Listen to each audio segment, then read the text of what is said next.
Hi, I'm Gareth Gardiner and I'm here to talk to you about my testimony. I was brought up in a Christian home. My parents are Christian and I've got various family members that are Christian, and we started going to the King's Church when I was a kid, but I wasn't really interested in it, and we went from when I was a kid to when I was about 13. I never really got involved, never really wanted to, didn't have the motivation, didn't have the time really, so I kind of blew Christianity out the window and I was just wasn't interested, so I started hanging around with my schoolmates and doing things that weren't Christian, and just being a kid really. So we left the church when I was 13 and we came to Holy Trinity when I was 17, and by that time again still not interested, still not involved, still wanted to hang around and be a kid and be silly, be stupid, that sort of thing. But when I came to Holy Trinity, the reason why I came to Holy Trinity was because I knew people here. Like, I had a couple of friends that were here, I had family members that were here, so it felt more comfortable. So anyway, I started going here, but I really didn't give myself to God.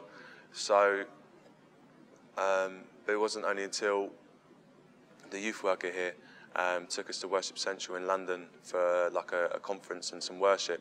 So I went there, I kind of tagged along with my mates. So we went there, and I was by that time I was more comfortable with it. I got halfway through the worship and I was really enjoying it and I was really getting a lot out of it, but then it came to one song called You Never Let Go by Matt Redman, and that was a song that changed my life.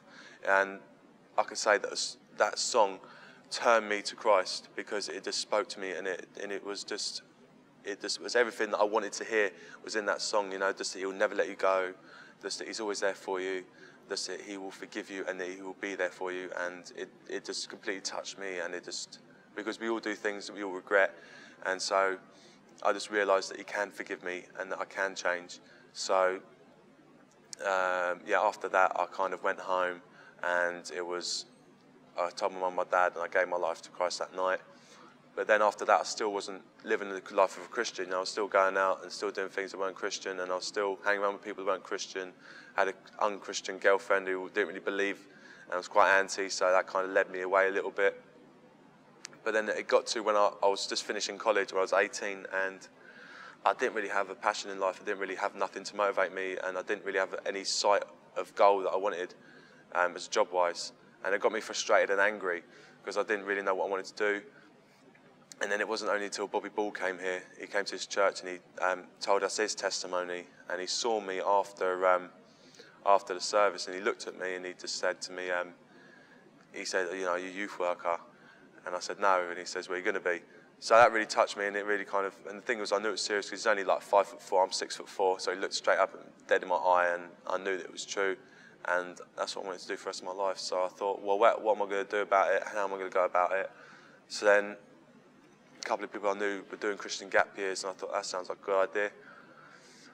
So I applied to the Christian gap years, and I ended up with Oasis in Croydon.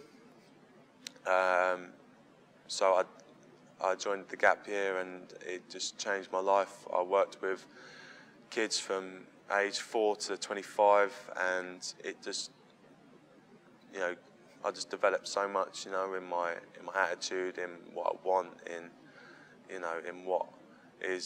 what I want to do in my life, and it encouraged me, my faith, my motivation, my determination. It just changed me completely, and I was doing everything there, and that's the way I was living for God. And then at the end of the year, they decided that they wanted to give me a job. So I worked so I'm now working as a behaviour manager in Oasis Academy Coulston. And at the moment, God's still working in my life, and I feel that He's as strong as ever in my life because, I'm talking to people that are not Christian, and I'm making relationships with people that are not Christian and that are not believing, and I have them conversations every day with the kids, with the staff, about what I believe, and I try and put that through my work. I try and think, I'm dealing with kids' situations every day. I'm dealing with bullying, I'm dealing with aggression, I'm dealing with anger, I'm dealing with everything that a kid goes through every day. And so I try and think, what would God do in that situation, and what would God give that kid in that situation? So I'm just trying to live my life Christian in that sense, if you know what I mean. So and also through my Christian faith in that school, I set up staff prayer groups, so we meet every week, once a week, and just pray and encourage each other and motivate each other throughout the whole throughout that session. So yeah, so that's my life at the moment. That's how God's working through me. So thank you very much.